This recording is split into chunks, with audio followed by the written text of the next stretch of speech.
1 year ago today, Illinois courts stepped away from the ability for a defendant to post cash bail and replaced that with a pretrial release system. Good Wednesday evening. I'm Tyler Lopez. And I'm Janice Rebholz. Thanks for joining us at 10. Candidates running for a seat in our local justice system look back on the year. In tonight's top story, Madison Porter shares what they would term cashless bail as slight progress in the right direction. Madison. Tyler and Janice, the decision to switch from bail to a detention hearing a year ago was a controversial topic, but it was an effort to make sure everybody is treated fairly.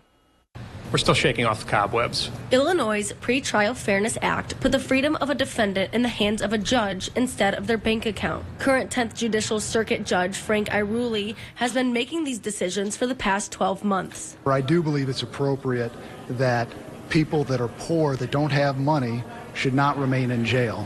Only people who need to be in jail should remain in jail. A judge considers if tools like an ankle monitor is enough to prevent a person from running or committing another crime if released from jail. It's up to the prosecutors to present enough facts like previous criminal history and argue to keep a person detained. Iruli's competition, Tazewell County Public Defender John Spears, says there's still work that needs to be done. What we do have is the ability to really recognize an individual defendant much more than we had in the past, and that's a good thing. All the parties in the court is able to dig in and really understand who or what is being dealt with. Peoria County's Jody Hoos was one of 4 state's attorneys who worked on expanding the language in the Safety Act, which helped her office adapt. She said the original law was too narrow, but with the Pretrial Fairness Act, they were able to expand it, giving them a bigger net to detain more people. I think there was this big apprehension and fear.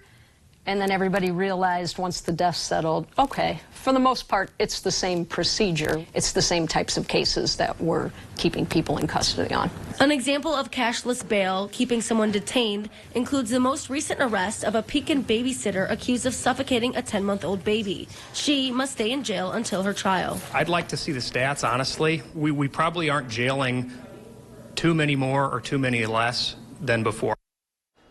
According to the Office of Statewide Pretrial Services, in the 10th Judicial Circuit, there were 210 detention petitions filed, and 74% were granted, meaning those suspects stayed in jail until their trial. Tyler?